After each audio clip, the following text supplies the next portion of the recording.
आणि मग इथनं जाऊ. पण आल्याबरोबर रणजितदादांनी हळूच माझ्या हातामध्ये 11 नवीन मागण्याचा कागद दिला.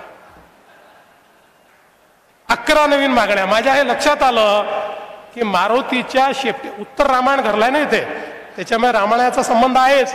त्यामुळे या ठिकाणी मारुतीच्या शेपटीसारख्या रणजितदादाच्या मागण्या काही संपणार नाही आहेत आणि त्या संपूही नाही.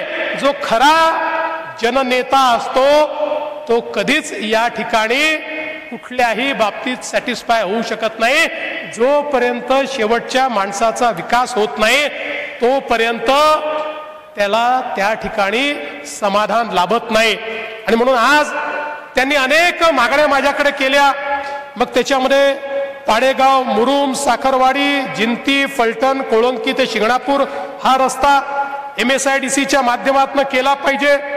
आणि अर्थातच आपल्याला माहिती आहे की या रस्त्याचं ऐतिहासिक महत्व काय आहे.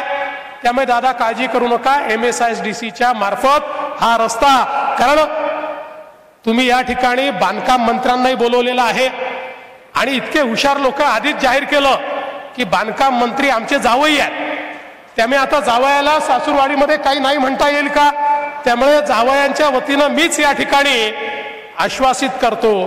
बरं, फलटणचे लोक एवढे हुशार आहेत. मी जावयांना विचारलं, जावई म्हणाले हो चांगलं आहे सगळं, आता फलटणच्या मुली आम्ही केल्या आहेत त्यामुळे आमचं सगळं चाललेलं आहे.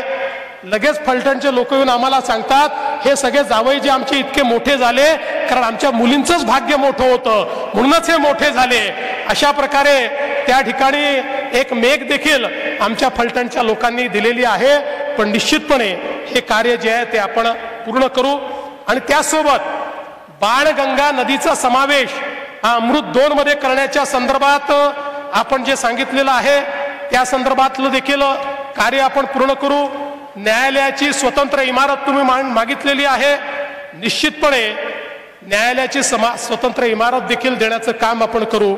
आणि माळशिरस तालुक्यातल्या पाण्यापासून वंचित असलेल्या 22 गावांचा समावेश आणि त्याला पाणी देण्याच्या संदर्भातला निर्णय आमचे रामभाऊ सातपुते देखील या ठिकाणी आलेले आहेत. या संपूर्ण म्हणजे माळशिरस पर्यंत पाणी नेण्याच्या या रणजितदादांच्या सगळ्या संघर्षामध्ये त्या ठिकाणी राम सातपुते त्यांच्या खांद्याला खांदा लावून होते. त्यामुळे रामभाऊ तुमची मागणी ही जी काही रणजितदादांच्या माध्यमातून तुम्ही रेटली आहे तीही पूर्ण होईल आणि त्याचंही टेंडर हे आपण या ठिकाणी काढू हे मी आपल्याला सांगतो. त्याचबरोबर नीरा देवधरच्या प्रकल्पातील गावडेवाडी, शेखमीरवाडी आणि वाघोशी या उपसा सिंचन योजनांना त्या ठिकाणी तृतीय सुप्रमा देऊन त्यांची निविदा काढण्याचा विषय आमचे कपूर साहेब बसले आहेत. कपूर साहेब हेही तातडीनं हातामध्ये घ्या आणि हेही काम आपल्याला या ठिकाणी करायचं आहे. एवढंच नाही तर आता त्यांनी नवीन मागणी माझ्याकडे काय दिली तर म्हणाले आता आमच्या फलटणमध्ये जुनं एअरपोर्ट आहे, आता ते एअरपोर्टही चांगलं करा आणि त्याच्यावरही विमान उतरवा. आता हे खरं आहे की जर औद्योगिक दृष्ट्या आपल्याला प्रगत व्हायचं असेल तर एअरपोर्ट महत्वाचं आहे. पण याचं मी आश्वासन आज देऊ शकत नाही.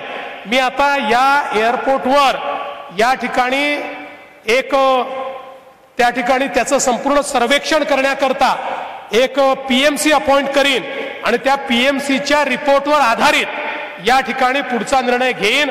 जर PMCने सांगितलं रणजितदादा की इथे अशा प्रकारचं काम करणं शक्य आहे तर ते निश्चितपणे मी करून देईल हे मी आपल्याला या निमित्ताने सांगतो. यासोबत अजून काही अप्पर जिल्हाधिकारी कार्यालय